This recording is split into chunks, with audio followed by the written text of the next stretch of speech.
Good evening, everybody. Welcome. I'd like to have a motion to open the Public Works and Budget Work Session of the Rockville Center Board of Education for Thursday, February 17th, 2022. So moved. Second? Second. All in favor? Aye. Aye. Thank you. Thanks for jumping right in. Public Works Session, Mr. Bartels, would you like to start with the superintendent's Sure. report? Thank you, Ms. O'Shea. Actually, lots of good news today.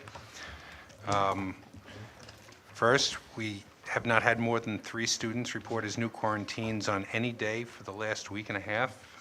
There were only 4 students on quarantine instruction today. There will only be 5 tomorrow, so we're doing really well in terms of the number of quarantines. Red and Blue is in full swing. All students are practicing daily for their competitions. So based on the continued drop in quarantines, we've decided to allow the normal 2 tickets per participant for each night as we have had in the past. So that's, one thing we were waiting. We just wanted to wait this last week just to make sure the numbers were down and we're staying down. So we're going to be kind of back to the same number of tickets as we've had in the past. So I think it'll be good for everybody. And good luck to both teams. I want to say good luck to all of our sports teams and athletes who are beginning their playoffs this week. The high school is named the valedictorian and salutatorian. Mr. Murphy has made that announcement. The valedictorian is Nicole Gabriel, and the salutatorian is Isabel Liu. In addition, we've had 2 National Merit semifinalists who were just named finalists. So I think that's really important. This is something that starts with the PSAT as juniors. Those selected as semifinalists then need to complete an application, reviewing grades and essays and additional honors that they've gotten, as well as they've had to complete the SAT and get a comparative grade to kind of solidify. So we have 2 students who are now National Merit finalists. Congratulations to Ben Lomat and Isabel Liu for becoming finalists. We have just received approval from the State Facilities Planning Office for the tent installation at the middle school. So we are going to begin that installation as soon as we can after the break, once the weather permits. One modification that was required was that we install it on the other tennis court, the one that's closer to the street, Hillside Avenue. The reason for that is they needed evidently 20 feet of clearance from the tent to the building, and the stairwell, the fire escape, is right next to the one tennis court. So by moving it to the other tennis court, we have that 20-foot distance. We're going to be hosting the NISMA music competitions this year on March 25th and 26th here at the high school. The Ed Foundation Gala is being held on Sunday, April 3rd at the Allegria Hotel in Long Beach. The honoree this year is Dr. Johnson. A copy of the invitation and additional information can be found on a link on the district website for those who want to attend. State Education Department just released the 2021 graduation rates, and there was actually a story in Newsday today on the results. Southside High School was tied with Jericho and Nassau County for the highest percentage of students qualifying for the Advanced Regents Diploma at 92.9%, and was also one of the top overall graduation rates at 97.6%. And this is really the end game of our district. I think it's so great that we got to that level. I want to congratulate Mr. Murphy, his staff, and actually all of the teaching staff from K to 12, because this is a cumulative effort all the way from kindergarten. So thank you to everybody. I also wanted to say that we've been listening to the comments from the board and the community during our recent curriculum discussions. We are continuing to look at those different issues, and we will continue to present at future board meetings some plans we have as we talk about going forward for our different programs and curriculum. That's it. Any questions? I have, what did I have to do? 2 questions. Sports. We have a playoff game tomorrow, basketball. Attendance, you had sent out? Yeah, based on the, again, with the big drop in COVID numbers and the fact that we're heading into a break, so we'll be off for the next 10 days or so, we felt it was important to open up the seating for the basketball playoff game, so other students and others could support the team. I think it's a good idea. Students have not had that opportunity, the winter sports, for 2 years now. And I think now that we're in the playoffs, it's the one chance that they have for this year. So I thought it was important we open it up for everybody. Thank you. Public, student, anybody? Anybody. Okay. So anybody's welcome. Friday is a home game. I think next Tuesday, the girls have a game, but we'll put out the schedule, will be on the website once it all figures out. Right, Mary Lou? Right. One other thing I noticed we got in the email today, some of our swimmers are doing phenomenal. States and all that. I'm broadcasting, but can we bring them in and honor them? Because we typically honor a lot of our other students Yes. at a board meeting. Oh, absolutely. It'd be a nice thing to bring in, because they're making a great showing. And I don't think we've ever really, I don't know if we've made the showing in the years past, but it would be nice to honor them in front of everybody. Just a quick question. Mr. Bartels, just bouncing off of the sports, so I think that there's a high school musical coming up as well in April. Do you think that we'll be able to have open seating for those events as well, just to be consistent across the board? I would expect at this point, as long as the numbers stay down, there's no resurgence of anything, that we'll continue to have open seating. Okay. What's Don't- coming? The high High school School musical, I Musical. believe, is like Okay. early April. I'm just wondering, I just want to make sure that we're consistently kind of opening up now. Yes. Okay. Yes. And I just wanted to comment and say congratulations to Mr. Murphy and his team, and thank you to everybody, because those were really impressive results, and I was really excited to see our name in lights. I know people have not been able to see that all the time, and they question how come we're not ranking as high as we are, but to be in the company of other great school districts like that, and those results are really phenomenal. So I just want to say congratulations to all of you, and thank you to all of you and Mr. Murphy and his team. All good. Mr. Bartels, we're first budget work session. Yes, thank you. So we have put together our proposed budget. Ms. Lalo will go through a presentation. We're actually in very good shape this year based on a number of different issues. We had the tax cap is actually at one of the highest levels it's been at, so it kind of gives us a little bit of ability to propose some additional programs. We have foundation aid that has been increased by a couple of $1 million, which is fabulous because it's not a one-time source of revenue. It's not an expense-driven revenue. It kind of goes into our base, so it's something we can count on from year after year. So the state aid numbers actually, I do need to point out, are not finalized yet, but typically we don't get less money than what we typically get projected in the governor's budget when it's finalized. So I think we're in good shape to move forward. So if I could ask Ms. Lalo. Okay, my name is Ronnie Lalo. I'm the acting assistant superintendent for business, and it's my honor to present the 2022 to 2023 proposed budget for the Rockville Center School District. This presentation will be available on the website, as well as the proposed budget itself and numbers. Next. So how do we, get this budget together? So the budget process begins in the fall. We project out our salaries and benefits, which are 80% of the budget. This year, after projecting them out, the total budget salaries accounted for a 3% increase over last year's budget, and the benefits were 6% increase, and that was primarily due to the increase in health insurance premiums with NYSHA. Discussions go on regarding building and departmental budgets, and they're held with the superintendent, central administrators, directors, and building principals. We also discuss with them any expected changes in staffing and any building maintenance issues. We also talk about items that they may want to have, large ticket items that may be part of a bond issue in the future.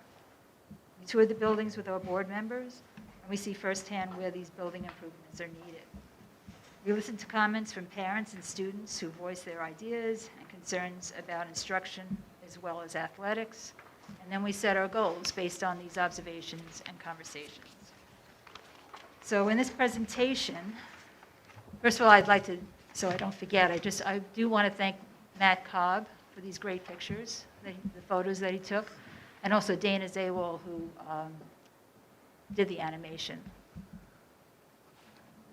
So in this presentation, we're going to discuss the budget goals, the key budget line changes in revenue and expense, the budget summary, and we have a budget timeline. We finish with that. One of the things we always look at and we keep in mind is the Rockville Center Schools mission statement. So this part of it says the district will provide a safe, nurturing environment in which individual and civic responsibility is fostered, diversity is respected, and all students are enabled to realize their full potential. And of course, whenever I read this, I always think about who are the ones that provide a safe and nurturing environment, and that's definitely our teachers and administrators. And in these pictures, you can see some photos of our students who are helping families in the district, by collecting for those that are less fortunate than themselves, which is showing civic responsibility. Our administrators, teachers definitely promote that. The primary goal in the budget process is to provide to our taxpayers the most responsible budget possible while maintaining and/or expanding all current instructional programs. So how do we plan to reach that goal in our proposed budget? So in this budget, there are no cuts to programs or full-time staffing unless they're enrollment-driven. We strive to improve educational programs in order to increase student achievement, strengthen support programs for our students, support and improve our special education programs, continue professional development programs for our teachers. Next. And more budget goals. To maintain district facilities and improve security initiatives to protect our students and student information, continue to foster the 21st century skills through technology, and also on the financial end, to manage short and long-term use of reserve funds and maintain healthy reserves, and also limit the tax burden on homeowners by remaining at or under the tax levy cap and minimizing the impact on the tax rate. And again, more of the mission statement.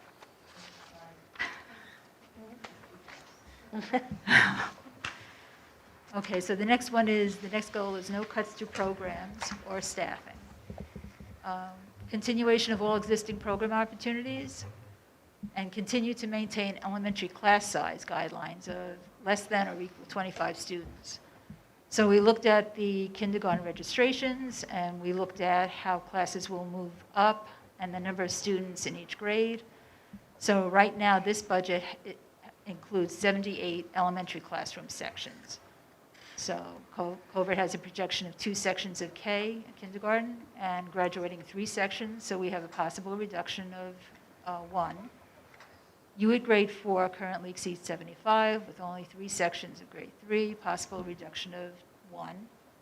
UIT has a projection of 3 sections of kindergarten and graduating 4, so another possible reduction of 1. Riverside grade 3 currently has 25 students and 2 sections, so possible reduction of 1. Watson has no projected changes, and Wilson has a projection of 3 sections of kindergarten and graduating 4 sections. There's also a provision for contingency staffing if needed. So I just want to jump in here. So I think you mentioned a reduction of 1 in the Hewitt grade 4. When you were going through it, it's actually an increase of 1.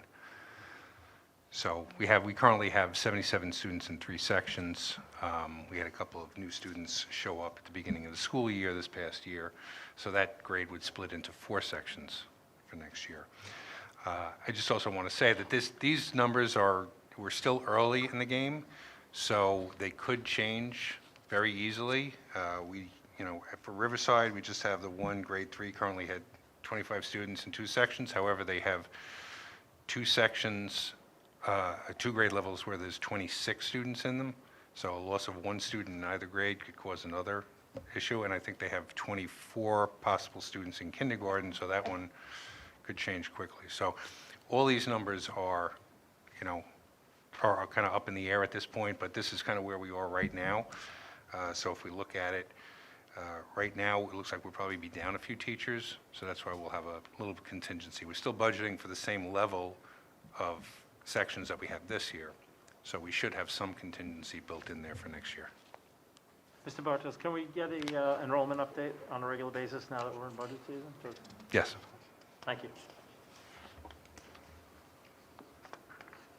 Improve educational programs. So we want to continue to sustain, in the budget, we're continuing the International Baccalaureate program, IB program, in our high school and middle school. This program is designed to develop well-rounded individuals who can respond to today's challenges with optimism and an open mind. It promotes self-motivation in our rapidly changing world. We want to continue to monitor data provided by the NWEA and other assessments in order to improve student growth in reading and math, and also encourage college and career readiness preparation by increasing the opportunities for students to experience real-world applications, including but not limited to computer coding, the arts, and career and technical programs through Nassau BOCES.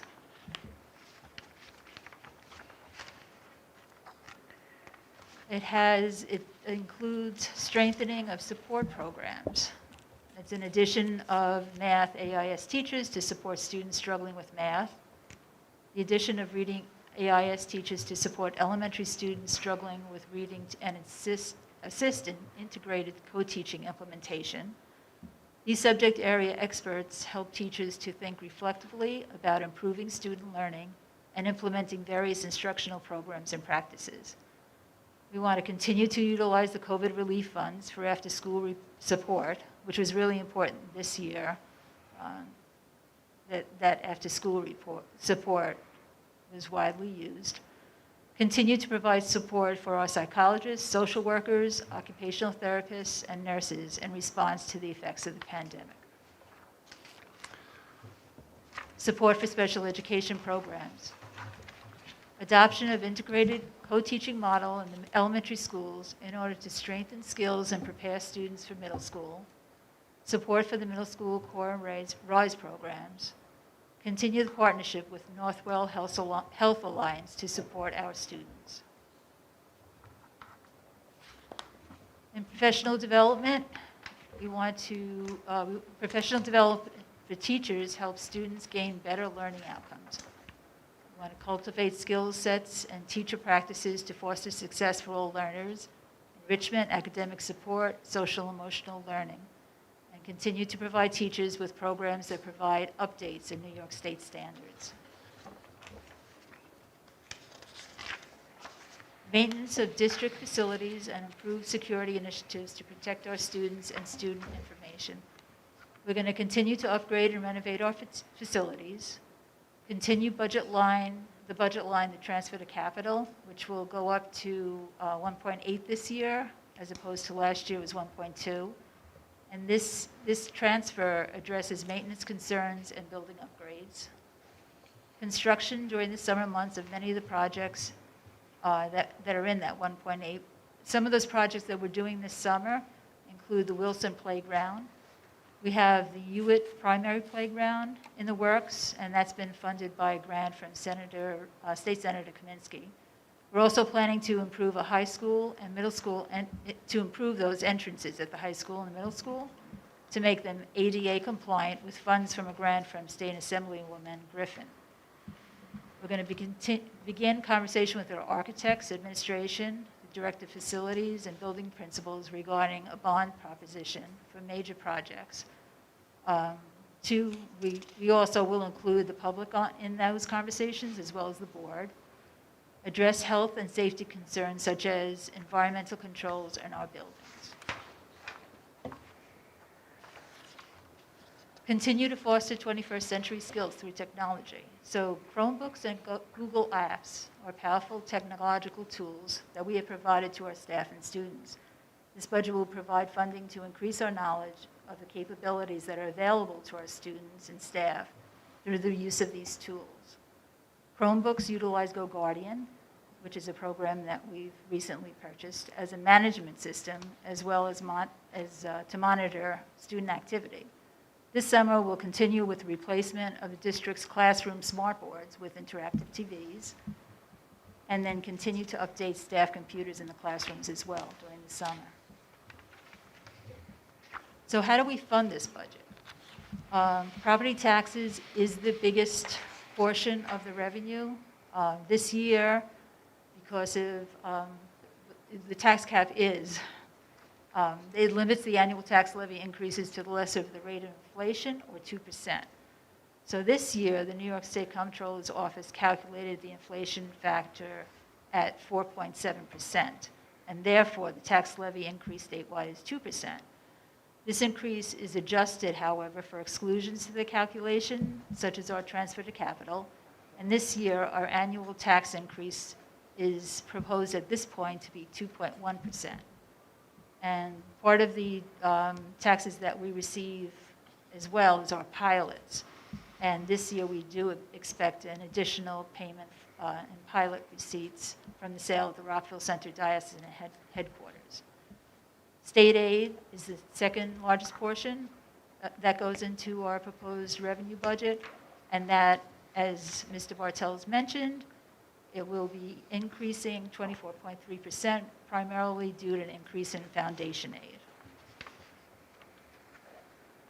So here are the numbers for this proposed budget. Right now, so our proposed revenue is at 3.99%. In the coming weeks, we need to discuss how actually to get down the total proposed expense budget down. We want to get it below 4%. So there'll be discussions as to how to get to that number. You see here the difference in our tax levy, the 2.1%, state aid going up 24.3%.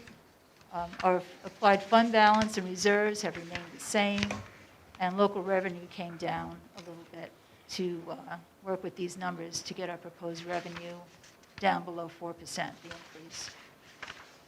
Total proposed budget right now is 4.25%. So state aid. These are the numbers updated from last year. As you can see, our final state budget last year, we expected $14,133,444. That estimate is based on on numbers that are not final. So our projected final state aid this year is based on our final numbers reported for the last fiscal year, and that final state aid number now is $13,548,391. And in this proposed budget, our final state budget, according to the governor's proposal, is $17,339,861. We used, and that hopefully, as Mr. Bartels mentioned, hopefully when the legislature votes on the budget, hopefully before April 1st, that we expect that number will go up. But we used this number right now, $62,395,953, as the budget amount in this budget for state aid. And the good news, of course, is the foundation aid. It's expected to be fully funded in 23-24, but that this year the increase was over $2 million to get us to that final state budget amount. To be fully funded. I just wanted to add, just to kind of clarify. So the projected final state aid for this year is $13.5 million. So that's going to add almost $500,000 to our, excess revenues for this current school year. So that's a good thing. Remember, every year we have to see where we stand on our revenues. So last year, we ended up short on the revenues because of expense-driven aids, so that didn't kind of pan out, so what was projected for us didn't come through. This year, we're actually going to have more money than we had projected.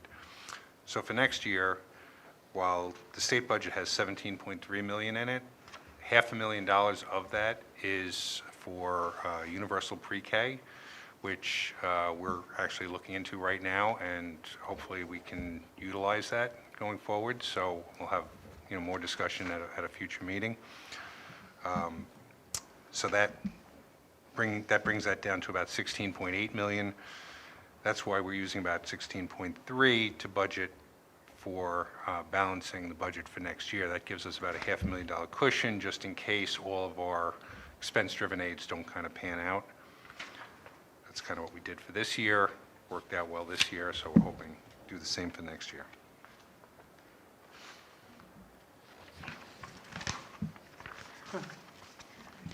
Key budget lines, okay, our expenditures, line items that are driving this increase, or net increase, is our reduction in debt service of $548,000. Some of the debt is dropping off.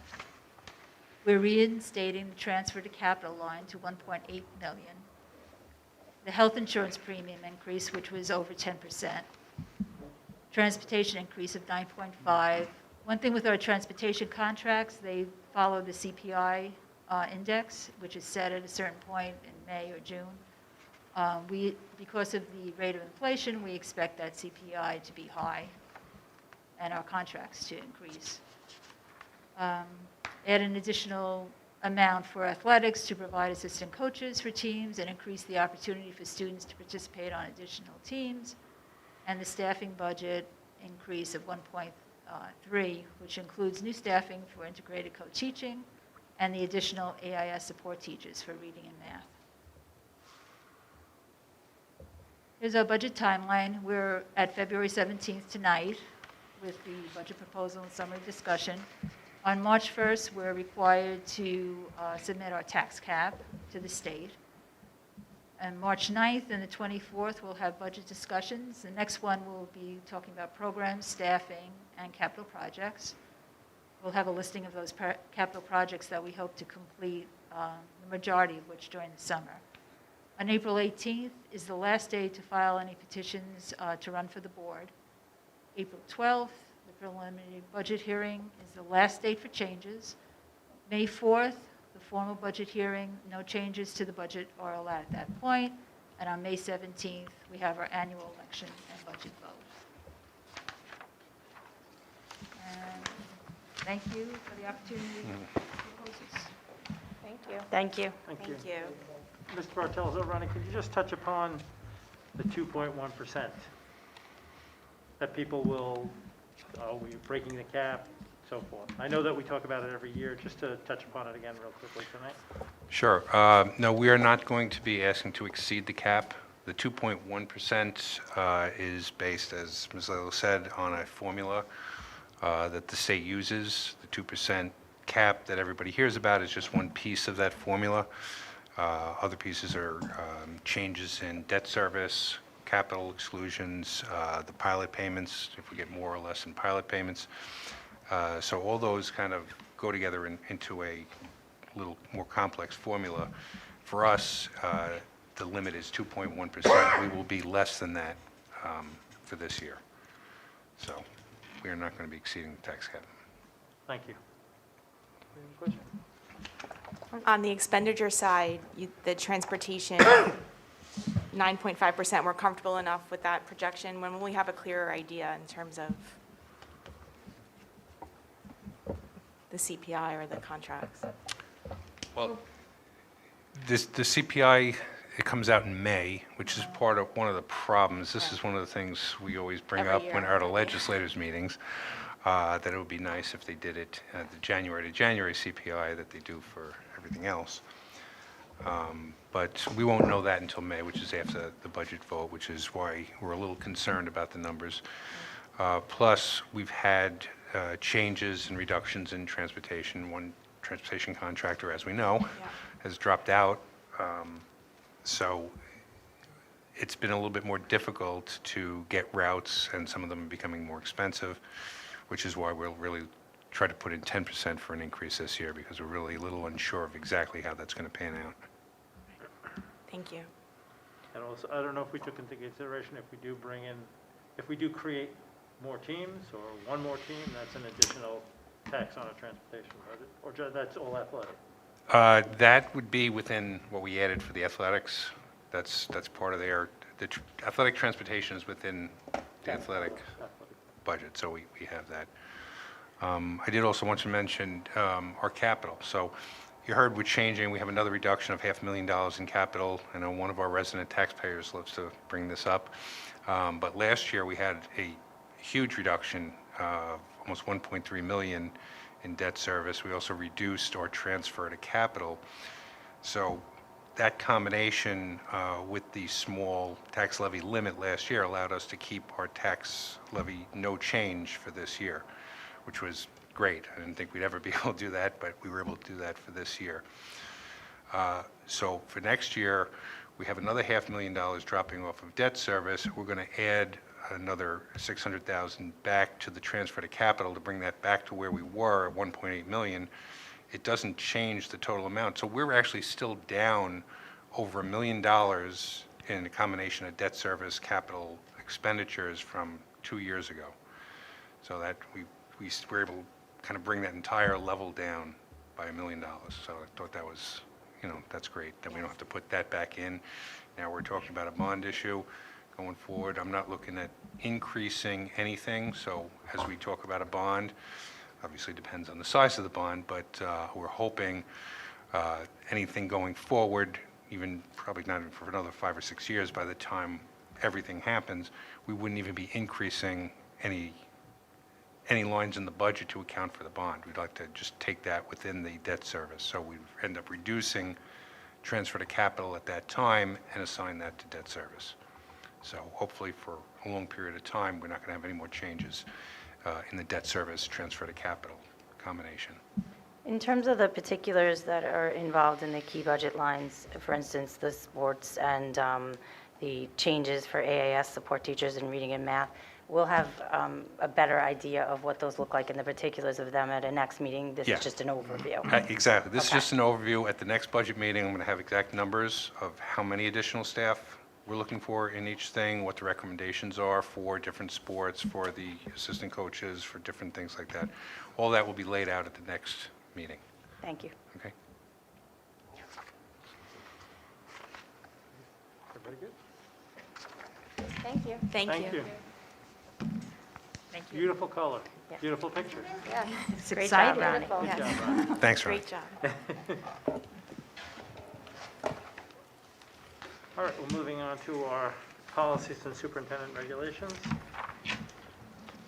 At stage 1, we have 3260, which is booster club and community-based clubs. We have lots of red lines, which means lots of changes. Anybody with specific questions? I was wondering if maybe it would, since we're adding things here and redlining, we just we had just created a memorial policy at the end of last year. And part of that discussion was making sure that the other community groups understood, when they were doing some of their solicitation, that they understood that policy so that we didn't have maybe some of the things that had happened in the past. And I know that in that policy, we said that all community groups had to basically adhere to it, but since we're redoing this one, I'm just wondering if it's worth putting in a bullet to remind them of that policy, because it was something brand new that we didn't have before. Jean, I guess it's a question for you. It may seem like overkill, but because we've had instances where community groups can solicit funds, we have very specific wording in our memorial policy on how former students or staff members could be memorialized or not on our campus. So just wondering if we should point to that. I'm not familiar with your memorial policy. That wasn't one of the ones that Mara went through, I don't think, is it?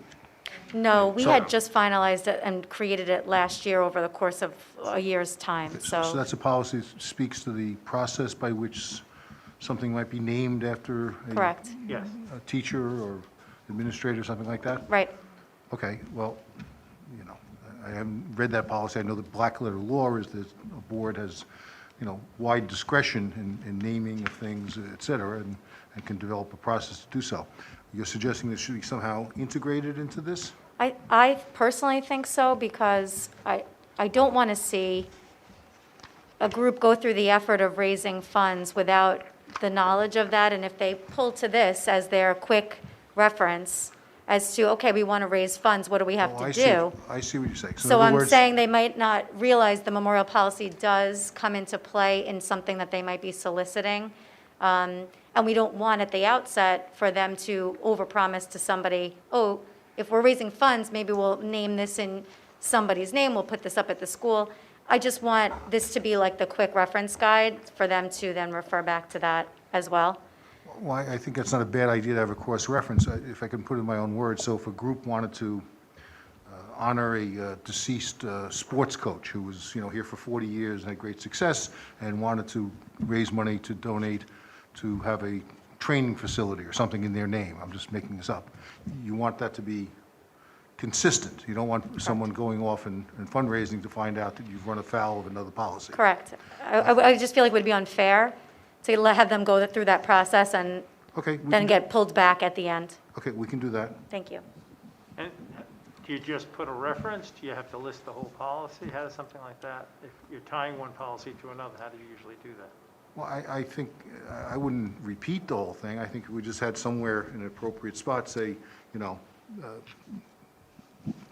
in the event that fundraising is being done with an eye towards naming something or having a memorial something, you should also reference policy 8203, which sets forth the guidelines. Correct. Is that what you have in mind, Sarah? Yes, that's what I was thinking. Right. Thank you. 3170, thank you. Thank you. So I'll cross-reference that. Anyone else? Yes, I had a question. First, differentiating between letters F and G, and then a comment on letter G, the way it's redlined at the end. So F says fundraising activities be approved in advance by superintendent or his or her designee. And then groups wishing to make a contribution adhere to district's policies. In addition, representative of the organization should first meet with the superintendent. It should say or, I think, not of, athletic director as appropriate. Or, right? So I guess my question is, they're meeting with the superintendent or his or her designee, and then if they want to make a contribution, then they have to have a second meeting. It says should first meet. Shouldn't it be must meet? Must? Must. I think so. And then my follow-up to that is, it says as appropriate at the end, so I think we should just take that out, right? If they must meet with the superintendent. Yeah. Right. Then I it would- I doesn't. don't think it's Right. as, yeah. Well, except if, as appropriate, would modify the athletic director No. in some instances. Well, that, right, so then how is consultation it with the ath- differentiated between who meets with the superintendent and who meets with the athletic director? Is that what that, Right, it clarifies the meeting of the person, not the actual need to if- meet. okay, Right. so must meet either or? But it's not clear, you're right, Kelly.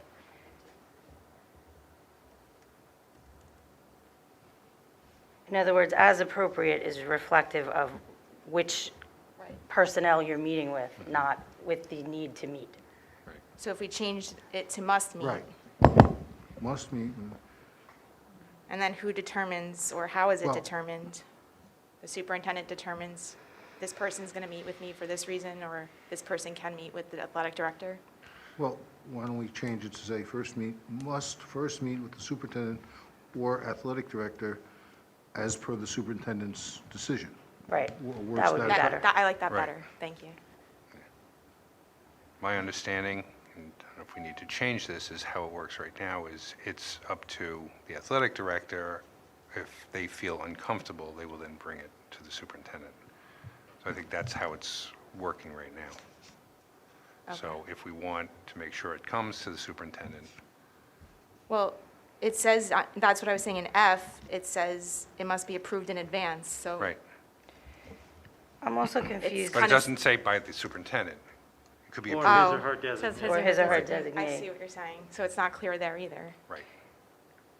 Also, in terms of it saying that it's adhering to the district's policy and regulations regarding gifts, I thought if any outside organization was giving a gift to the district, it had to be approved by the board, like when the Ed Foundation gives a gift, et cetera. So that seems a little contradictory to the language in here. It looks like it's the superintendent or the athletic director that's making the determination of whether or not to accept the gift. And yet that is in conflict with our other policy regarding gifts. Well, it doesn't say they're making the decision on the gifts. It's just Right. saying they have to meet with the superintendent or athletic director first. It doesn't say the superintendent or athletic director is making that decision on the gift.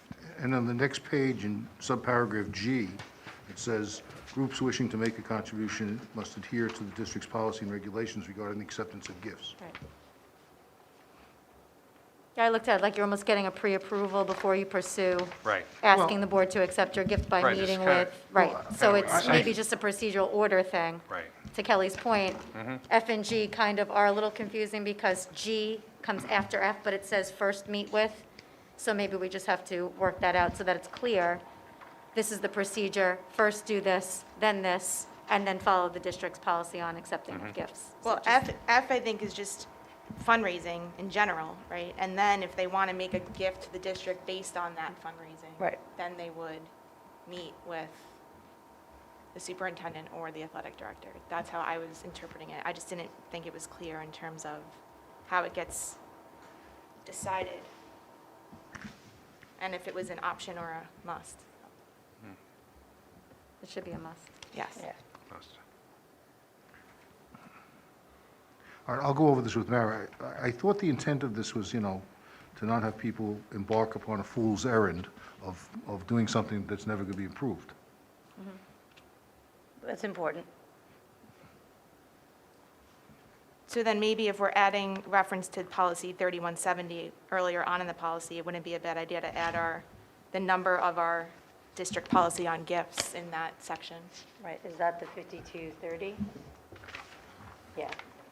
Acceptance of gifts, grants, and requests to the school district. We have that on here to approve, but Yeah, it's not so it's- mentioned in the policy. Right.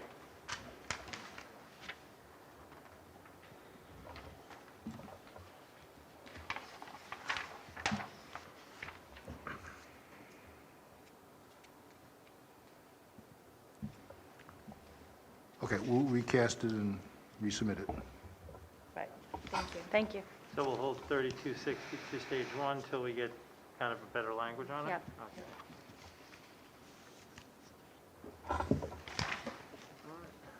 3271, solicitation of charitable donations from school children.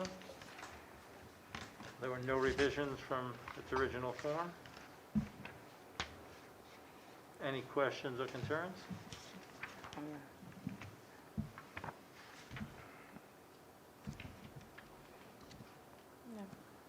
Were you okay to move that to stage two? Yep. Just so you know, on that one, the SCD Office of Counsel has issued guidance and, on this in a Q&A form, which we consulted with and found it to be in compliance. Thank you. Okay, with 3273, soliciting funds from school personnel. There were no revisions on that one either. Any questions? We'll move to 2 for next meeting.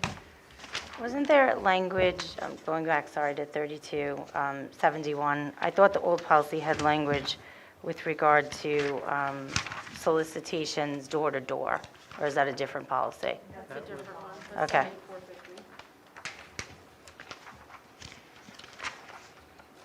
So we're going to 5230, acceptance of gifts, grants, and requests to the school district, and bequests to the school district.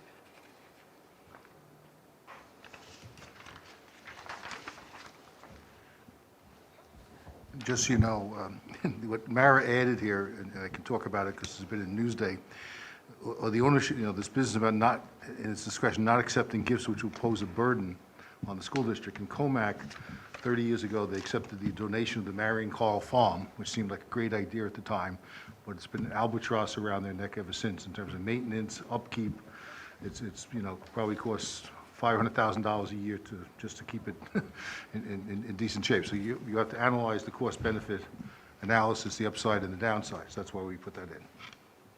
But we do that have on our gift form that's submitted, if this will cost the district money in the future, or Right, some maintenance, verbiage like that. maintenance, upkeep. Right.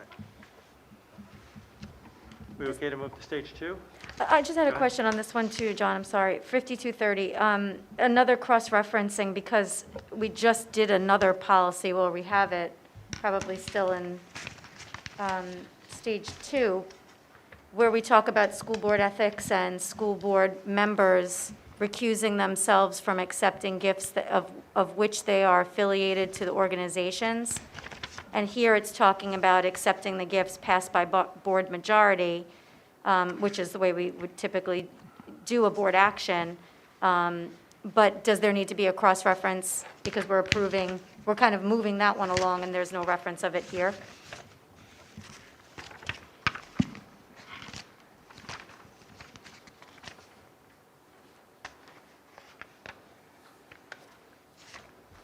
So the cross-reference you're suggesting is to the Code of Ethics, right? Yeah. Yeah. 6110, right. 6110. And we have that one in stage 3, so we're kind of almost completing that one. I'm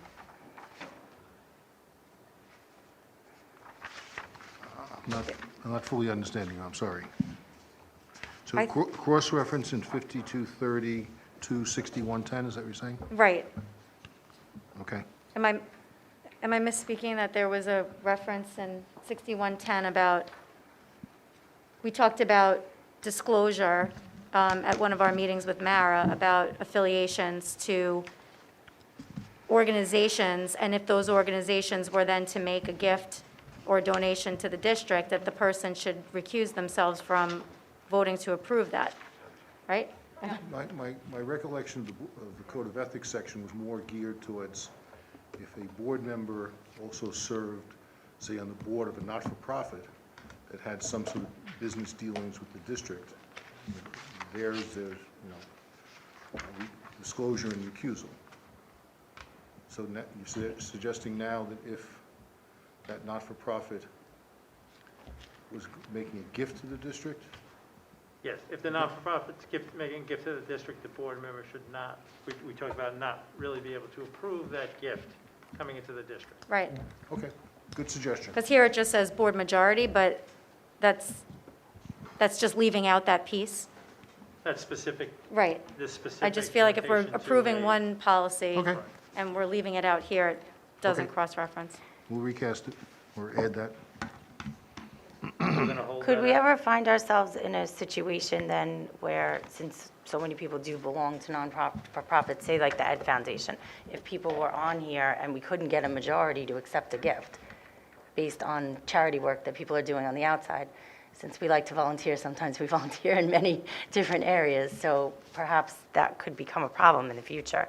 If you need a majority and you remove someone who sits on the non-for-profit board, like in the instance I'm thinking of, it wouldn't matter because there's only one person on the board. But in the future, what if there's more? But just for the Well, Ed Foundation, the board is a liaison, they don't vote. So Right. myself and John, we are our liaisons to the Ed Foundation. We have no voting rights for anything, so we don't, like, any grants, Yep. Right. anything. We are just there for information for the district. So I don't think an active board member, would be on the Ed Foundation. I think it would be just as a liaison. It's good. To I that just was using it as an I know, example. I If just- there was another sort of I an didn't want to confuse organization, out there. right? So I was vice president of the South Huntington Educational Foundation, and we were mindful of that in not allowing more than 2 board members to be on the board of the foundation. Okay. Right. That's Do you have a that's the they have right a approach. policy like that? I don't recall, it was a decade ago. we've never talked about it, whether. I understand how it could become a possibility, so I guess Right. the question becomes, if it's a gift to the district, does it still need the majority of the board, because it's an item for action, so technically, yes? Yeah. Yes. Yeah. We'll just So have to there's no watch way it in the around it. future. Yeah. If- So why couldn't the leadership of the foundation just be mindful of the fact that they shouldn't have Right, Well, that, in that too many example, board yes, members and I on understand their board? another way that that could happen. yeah. I don't know. That's that- all right. I that just would thought ever of it. happen, But, I mean, anything's possible. I mean, Yeah, there's no way around it, so we no, have to and stay not the way it even is. counting the Ed Foundation, it could be I some mean, other. l- some other Right, project. yeah. Look, if a not-for-profit said, here's $100,000, but unfortunately, there's not a quorum of the board, that's not a member of that organization, I think you would probably suspend this, this policy for a day or so and take the money, right? Probably. All right, so we're going to hold that at stage 1, 5230, so Cross-reference. it's cross-referenced with 6110.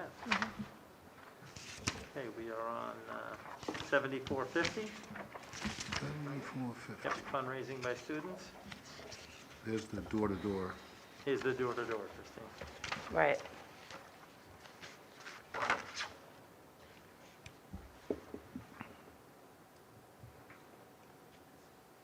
My question, I guess, with the door-to-door is, in the world that we live in today, door-to-door isn't often what's done. Instead, it's replaced by email and group, text soliciting, and that's really the new virtual door-to-door. So should we address that here, since it's essentially the same thing? It's up to you. I would I mean, suggest that most places, that we I know do. the door-to-door was, just by way of experience, was, the prohibition was based more upon safety, annoyance, harassment, feeling of compulsion, et cetera.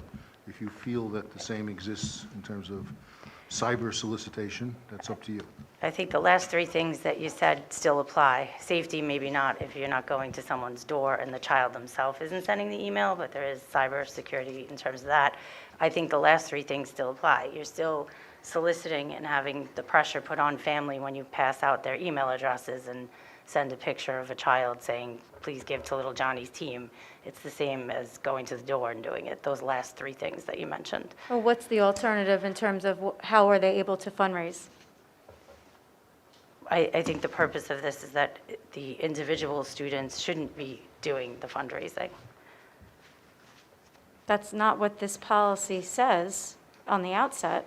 It's kind of setting it up that they can fundraise. They can, this is a fundraising policy where the first paragraph says that they can fundraise at the approval of the building principal. If we now take away every method for them to fundraise, how are they fundraising? Well, how are the individual children fundraising for a team anyway? There should be an adult in charge of it. And our coaches aren't fundraising. They're not supposed to be. So it's a problem. To have individual children's fundraising, what are they doing? Where's the money going? That's the problem. But it says with the express approval of the building principal, so that tells me that there's a level of But who would be involvement the here. keeper of the funds, in other words? When a booster club is doing fundraising, they have their own account, and then they have to present what they fundraised as a gift. If you have every coach in the building doing private fundraising, who's holding on to those funds? Where are the funds? The last sentence in the first paragraph, fundraising activities away from school property shall be held to a minimum. Right. Isn't it then saying that here at a game, there are students perhaps fundraising on the sideline? Right, or- candy. So it would be in-person exchange as opposed to where the second paragraph is talking about away from school property. That's how I read it. I just think it gives a whole host of issues that we've now had letters and things about, which is why we were addressing it in the first place. If you're going to have fundraising, it has to be done in a way that is appropriate. I'm fine with checks and balances on appropriateness. I just am concerned if we take away modern approaches such as online or email, we're basically handcuffing fundraising efforts. I mean, it's 2022. I agree that door-to-door is probably an antiquated thought, and I understand, Jean, what you're saying about safety, and I agree. But taking away more modern approaches almost could hurt the efforts. And if the efforts are being approved by an administrator, I don't know why we would look to do that. I agree with checks and balances. I just don't agree with kind of taking away every opportunity to do it. This doesn't describe, what do our students raise money for that a school principal would approve? In my reading of this more addresses fundraising by clubs, Right. not from sports. That's But then just my we reading of should this. kind of reference that, because it kind of says just to fundraise for, whatever, the high school. It just says does it fundraising need projects. Right. Need something, and that's what we're fundraising for? So if that's what it is, it definitely needs to specify that. Like, And I if know it's- even in the elementary schools, though, they have, certain times of the year where they raise funds for certain organizations through, maybe it's clubs, but also grade level, things that they do, community service projects or whatever. And to me, that there is a level of control because it's going kind of through the school, and maybe this third grade at whatever school is going to be raising money for a certain particular thing. And I've seen that in elementary schools happen. And again, I feel like we've kind of opened up ways for people to fundraise. So I don't think the policy is intended to restrict all ways of doing it. I think it's maybe just more about those levels of approval needed, almost what we just talked about in one of the other policies about the superintendent or his or her designee being involved in it. I feel comfortable with the building principal or administration in there. Well, it would have to be specific because the building principals really don't have anything to do if this applies also to athletic fundraising, not just club fundraising. If you read it, it talks all about educational purposes and, so contribute to the educational experience of students and things like that. So a lot of the fundraising for sports go for apparel or something like that, or a piece of equipment for the sports team, which doesn't necessarily Defray a portion improve of the education. educational experience. Right, but the policy is just listed as fundraising by students. So if we have to have a different policy, then maybe we have to create that. But I'm just trying to address the issues that came to our attention through the various letters about fundraising that was asked for, and then accountability for where the money is after they fundraised. So maybe it just needs another paragraph that talks about Well, if student fundraising for athletics. The first paragraph is referencing educational purposes.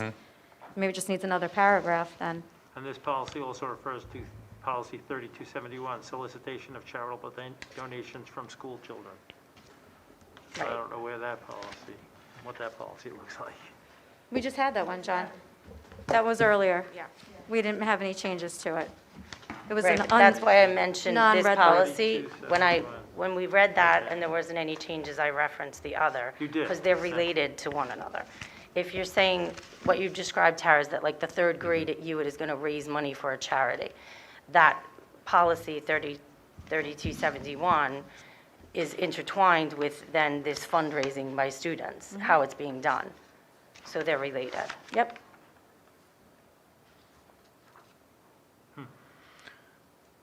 Yeah, I think a separate paragraph addressing sports is the way to do this, or maybe right after the first paragraph, because the rest of it would apply to the same way Right. as far as fundraising, but you need something directly addressing sports. Okay, we'll add it. We'll keep that at stage one also. Sports.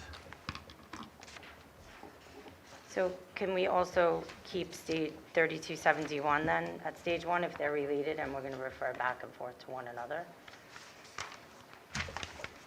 They seem to be intertwined with one another.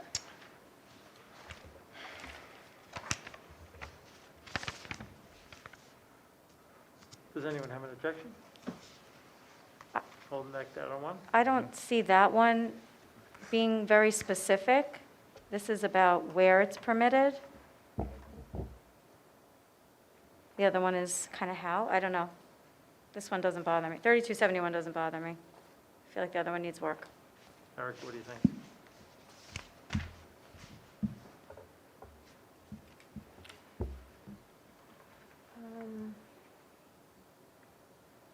I kind of agree with Mrs. Hackett. I feel like 3271 is more about when the solicitation can happen.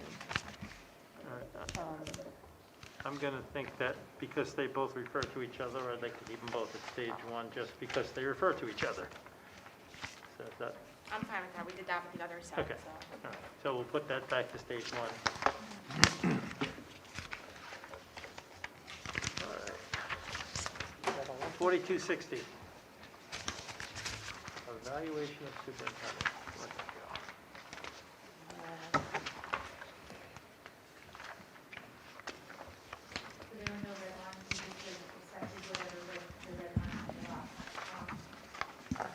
Right. Anybody have any concerns? No. All right, so we're going to move it to stage 3. And then we'll go to 4261, which is the evaluation of the superintendent of schools, the appraisal instrument. Same thing as that. We made any changes last time? No, we did. Can I just go back in 4260? Can we just clean up some of the formatting?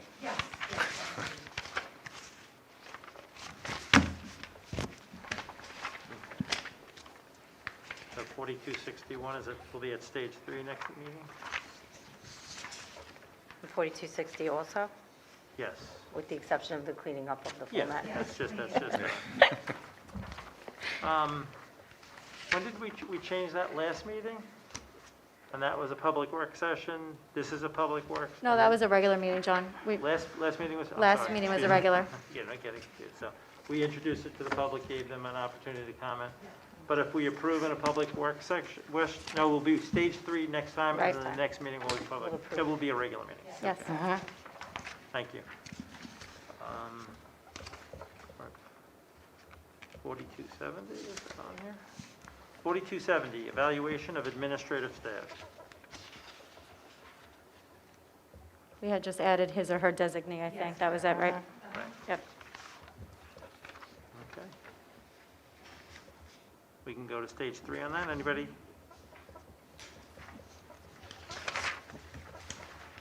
$2340, school board member ethics. Questions, concerns, comments?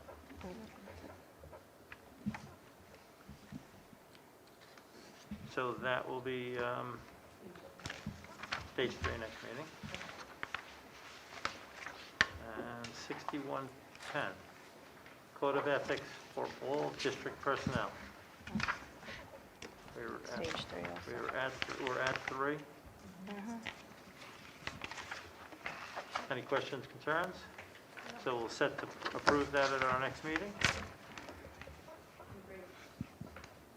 Excuse me? All right, Mr. Bartels, we have a gift on the agenda. You want minutes? Minutes first. Oh, Oh, yeah, the minutes. that's kind of an odd. We'll break from the. Do the gift first. Yeah, I don't know why. Superintendent recommends acceptance of a gift of a wheelchair from Erica Lamb for the nurse's office at Covert School. All in favor? Aye. Aye. Thank you. Thank you, Erica Lamb. Erica Lamb? Very much appreciated. All right, can I have a motion to accept the minutes as listed on the agenda? So moved. Second? Second. Any questions? All in favor? Aye. Can I have a motion to approve board actions 1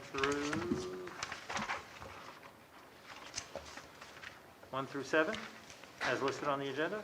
So moved. A second? Second. Any questions? All in favor? Aye.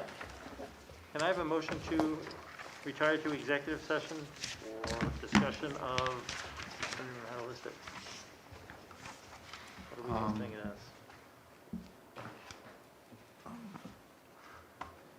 I guess it's appointment of particular personnel. Yes. Adjourn to executive session for appointment of Personnel, So moved. So moved. a second. Second. All in favor? Aye. Thank you very much, everybody. Thank you for joining us on TV Land. And we will meet, our next meeting is, I have a new calendar. It'll be the- March 9th. We are public work session again. It'll be in the boardroom, in the auditorium, so people can ask questions Budget. regarding the budget itself. Yes. So there'll be public comment for the budget. Just for the budget. Just for the budget, that meeting. Thank you. Thank you. Have a good night, everyone.